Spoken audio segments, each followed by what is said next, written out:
50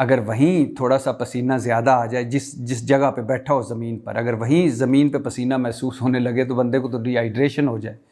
تو یہ مریم نواز صاحب ہی ہیں جو کہہ سکتی ہیں کہ بیرون ملک کیا، میری تو اندرون ملک کوئی جائیداد نہیں، پھر اندرون ملک نکل آتی ہے پونے ارب کی جائیداد، بیرون ملک حسین نواز کہہ دیتے ہیں، کیون فیلڈ فلیٹس کی بینیفیشری آنر یہ ہیں، اور فرائی پین ڈیتھ سیل میں ان کو مل جاتا ہے، اور اس کو گرم کرنے کی چیز بھی مل جاتی ہے، پھر اسے کپڑے بھی وہ استری کر سکتی ہیں، اور ان کو اتنا پسینہ آتا تھا کہ جیل کے فرش گیلے ہو جاتے تھے۔ تو یہ جو اب میں آپ کو عرش شریف، ہمارے ساروں کے فیورٹ، ہمارے ساروں کے دوست، اللہ ان کی غری کے رحمت کرے، وہ شہید ہیں، شہید جنت میں ہی ہوتے ہیں، شہید زندہ بھی ہوتے ہیں۔ عرش شریف شہید نے پیناما لیکس میں ایک سٹوری بریک کی تھی، 4.5 منٹ کا کلپ ہے، وہ آپ کو مل جائے گا، وہ ضرور دیکھیے گا۔ اسد عمر ان کے ساتھ بیٹھے ہوئے ہیں، وہ پروگرام اپنا پاور پلے جو ان کا ایئر وائی پہ پروگرام ہے وہ کر رہے ہیں، اور اس میں ان دنوں پیناما لیکس میں GIT میں مریم نواز کی اس دن پیشی تھی، جس شام کو انہوں نے یہ اپنے پروگرام کیا تھا۔ اس پروگرام کا 4.5 پونے 5 منٹ کا کلپ ہے۔ اس میں عمران خان صاحب، اس کلپ کا پس منظر یہ ہے کہ عمران خان صاحب، پاکستان تحریک انصاف کے ہمارے چیئرمین اور سابق وزیر اعظم عمران خان صاحب نے ایک ٹویٹ کیا کہ مریم نواز صاحبہ کے پاس کوئی حکومتی عہدہ بھی نہیں ہے، وہ PM ہاؤس سے اتنی ڈھیر ساری گاڑیوں میں آئی ہیں، یعنی 3 گاڑیاں تو ان کے ارد گرد تھیں، اور اس کے بعد پولیس، اور اس کے بعد یہ تو مریم اورنگزیب صاحبہ جو ان دنوں وفاقی وزیر مملکت برائے اطلاعات و نشریات تھیں، آج کل تو فل وزیر ہیں، اس وقت چھوٹی وزیر تھیں۔ تو مریم اورنگزیب صاحبہ نے عمران خان صاحب کے ٹویٹ کے جواب میں کہا کہ یہ جو 3 گاڑیوں کا مریم نواز کا قافلہ ہے، اور اس کے پیچھے پولیس تو ظاہر تھی، باقی گاڑیاں بھی تھی، یہ شریف خاندان کی ذاتی گاڑیاں ہیں۔ یہ مریم اورنگزیب صاحبہ نے اس وقت کہا تھا، اور آج یہ بھی ذہن میں رکھیے، آج مریم نواز صاحبہ کہہ رہی ہیں کہ مجھے کوئی پتہ نہیں BMW گاڑی میں کوئی ہے بھی کہ نہیں۔ تو مریم اورنگزیب صاحبہ اس وقت کہہ رہی تھیں کہ یہ شریف فیملی کی ذاتی گاڑیاں ہیں۔ اچھا، اب مریم نواز صاحبہ جس گاڑی میں آئیں وہ BMW گاڑی تھی۔ پیناما لیکس میں GIT میں پیشی کے لیے مریم نواز جس دن آئیں، اس دن وہ جس گاڑی میں آئیں وہ BMW گاڑی تھی، اور گاڑی کا نمبر تھا SN777۔ SN777، S مین سسٹم، N مین نیچرل، SN777۔ تو اچھا، جب اس گاڑی کی رجسٹریشن چیک کی عرش شریف صاحب کی ٹیم نے، عرش شریف شہید صاحب کی ٹیم نے جب اس گاڑی کی رجسٹریشن چیک کی اسلام آباد ایکسائز اینڈ ٹیکسیشن آفس میں، تو پتہ چلا یہ جو BMW کی گاڑی کا نمبر ہے SN777، یہ دراصل محمد داؤد ولد کالا خان کا موٹر سائیکل ہے 125۔ محمد داؤد ولد کالا خان کا موٹر سائیکل ہے 125، اس کا نمبر ہے SN777، جو مریم نواز جس گاڑی میں آئی تھی BMW، اس گاڑی کا وہ نمبر تھا۔ اچھا، آگے سنیں، اسی پیشی پر ایک BMW جیپ بھی مریم نواز صاحبہ کے ساتھ آئی، جس کا نمبر تھا BC 348۔